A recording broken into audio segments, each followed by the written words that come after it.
Hi, everyone, and welcome to the third week of our course. I really enjoyed reading your posts on mosaic versus melting pot approaches to marketing, as well as your discussions of what made multicultural segments so attractive to marketers. One of the first things that I wanted to do was to kind of reiterate the differences between the mosaic and melting pot approach, because I saw where some persons had a little bit of trouble beginning to kind of unpack what the differences really mean. So, in the melting pot approach to advertising, which used to happen in the past, it was assumed that people came to America and they became American, and so they learned the language, they adopted the religions. There were no significant differences. So, that would basically imply a one size fits all approach to advertising. Pretty much everybody's the same. We can advertise to them in the exact same way. However, in the mosaic approach, marketers and people have begun to realize that even though people come to the US and they may change somewhat, they still maintain a lot of their cultural identity. People's identities are wrapped up in more than one cultures, and so it became really important for people to start to realize or try to seek to understand the cultural differences that exist, and then take those into account. That doesn't mean that every single small niche group will receive customized advertising or a completely targeted campaign. However, as multicultural audiences become larger in number, it's becoming more cost effective to reach them with specialized communication, as opposed to just throwing mass advertising at them, and that works. One of the things that we also want to underscore is that the mosaic approach understands that people's identities are not just, oh, I'm Hispanic American or I'm Italian American, and so messages that are targeted to the Italian in me are going to be the most effective. That is not necessarily the case. The mosaic approach understands that people are negotiating multiple identities.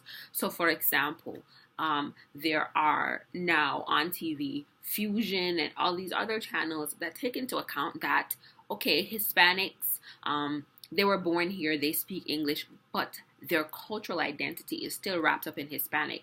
So even though they consume mainstream media, they will still watch a channel like Fusion, which is English language, but still in culture. And so when we think of multicultural advertising that is culturally relevant, let's start to think about the concept of in culture, not necessarily in language, because being able to speak English and listening to English language music or watching English language TV does not necessarily mean that somebody has assimilated, because their cultural identity, things that they do, ways that they act, some of the ways that they express themselves will be completely different. They still have been raised in different types of households. I don't know about you guys, but I watched this show on TLC called Four Weddings, and it's one of the most amazing ways that you can begin to realize how much, no matter how long people are here, some of those cultural traditions still remain. So, for example, you watch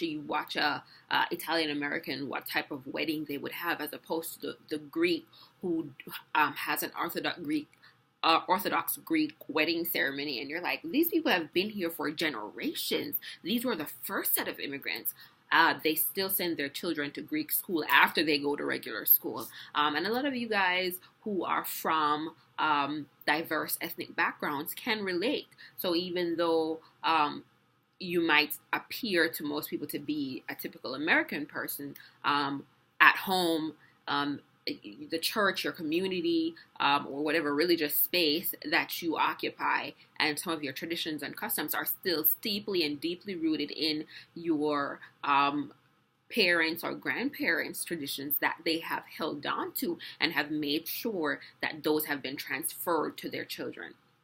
So just to kind of wrap this up, remember that the mosaic approach really takes into consideration that people are negotiating multiple cultures, that people are combinations of different cultures. Being Hispanic doesn't make anybody less American. It just makes them a different type of American. That they have other things that they eat different food. They listen to other types of music in addition to everything else that they do. So they do mainstream stuff, but they also have other cultures that they're negotiating as a part of their identity.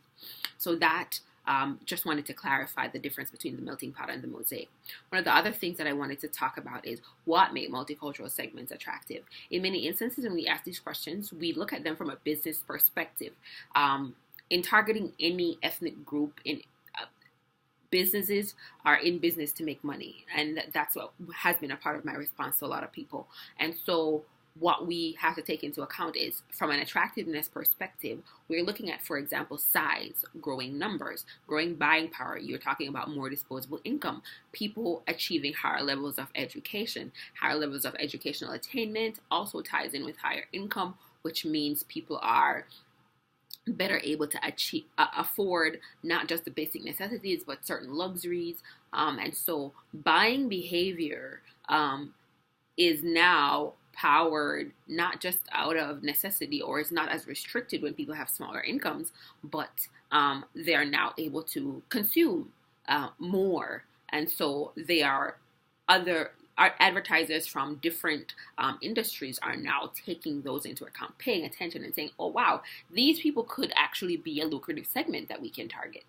So that was really what I wanted us to take a look at from a business perspective. What is making these segments more attractive? And our readings do point out some of them.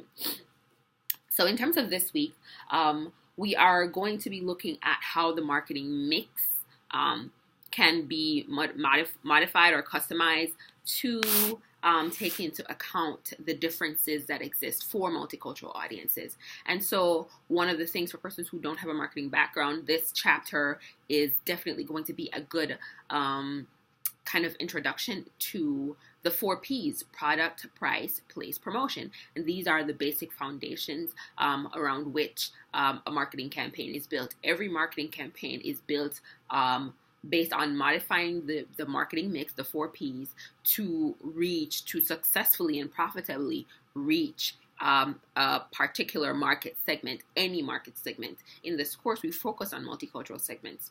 And when we start reading, you will see how the marketing mix itself has been and can be modified to take into account cultural differences. So, for example, the product itself, it's in the international marketing context, it has become a huge part of entering into another country or even communicating with another culture. So in many cultures now, or in marketing now, you have where product packaging, for example, is a simple thing, but now you're seeing more and more bilingual packaging, right? As a part of the modifying of the 4 Ps. You're seeing more in-language advertising. You're seeing where, for example, depending on where you're located, certain stores carry different products, and that is reflective of the diversity of the population. So, for example, I used to live in Florida, and there is a supermarket chain called Publix, and if I were in Tallahassee, which is where I lived, I would have a hard time getting certain items. But if I went down to Miami or Jacksonville or Fort Lauderdale, I would be able to get certain products that normally I wouldn't be able to get in a Publix in my city. And that is reflective of companies changing their marketing mix. And so the place has basically then influenced the products they have on the shelves. And so they may have things that other areas may not carry. And so when we think of promotion, that is, we're talking about advertising, public relations, sponsorship, publicity, so many media, all of these different aspects can be and are being modified and changed. So if, for example, you were to, and everybody is supposed to probably have Une Vision or one multicultural channel. You take a look at, for example, BET or one of those other channels, you will notice that, for example, the models will change, even the messaging may change. And that has to do with, we may not be able to communicate the same message in a different language if we are doing advertising in another language. And so it is necessary to even change the message to make sure that we are communicating the essence of the campaign to a different audience. And so you will notice that models may change, right? You may notice that languages may change. And so if you were to compare for a particular brand, looking across media platforms that are specific to different cultures, you will find that there are subtle differences. You go online and you look at their websites, you will see that a company may have an English language version of the site, they may have a Spanish language version of the site, and switching over to, for example, the Spanish language version, it looks completely different. You have different models. The advertising is different. If you go on to websites for companies like Coca-Cola and all these other companies, you might find that they have English language advertising and Spanish language advertising. And so one single campaign, you might find that for that campaign, even though the message is the same, you will look and you will see differences based on the audiences. And that is really what this chapter is about. One, establishing what the 4 P's are, what the different nuances that fall under each of these P's are about, and then talk about how they can be modified, which brings me to your assignment for this week. So this week, we are looking at best-in-class examples of how the marketing mix can be modified. And best-in-class examples should be looking online, looking at these major brands, whether it's something that you may have seen before or just as a result of having to do this exercise, you start looking around and you look at companies that you see have been doing a really good job of modifying the 4 P's, product, price, place, and promotion, to the needs of a multicultural audience, a specific audience. So it could be that it's an African American campaign, so the mainstream campaign has been modified for an African American audience or a Hispanic audience, or the gay, lesbian, transgender, queer audience. So depending on whatever audience you want to select, you want to go ahead and do that. And so you want to be very careful though, because what you're going to be doing is comparing their mainstream campaign to the multicultural campaign that you have selected. And so we ask questions like, do they use different messages? Is it that they're using the same essence of the campaign? So for example, like McDonald's, they have done I'm loving it, and when they do a Hispanic campaign, they have changed the language to me encanta, and that is because that's how best they can express the translation of the essence of the campaign. So they may use a different message, but it kind of means the same thing. So you want to look out for that. You want to look at how media differs. So for example, while their mainstream campaign may be on ABC, CBS, Fox, it may be that they also are doing media on Univision or Telemundo or online in a different language using different models, but it is the same campaign. You can clearly identify that it is the same campaign. And so you also want to say, okay, do they have specific products for the audience? So one company that does that is T-Mobile. They have had specific product packages as it relates to service packages for example, the Hispanic audience. The textbook talks about Sprint. And so sometimes they do specific products that are for specific audiences, specific campaigns, specific special edition type things that are for a specific audience. So you want to look at that. And then one of the major questions that we ask is, how do companies decide? And so we've talked about this in previous chapters, and we want to then begin to say, how can we evaluate a market to see whether or not they need a different cultural messaging, a different marketing mix than the mainstream audience? So that is the essence of what we have to do for this week. I'm hoping that everybody is catching on with the course, getting updated in terms of receiving announcements, postings to discussions on time, and keeping up with readings and watching these videos.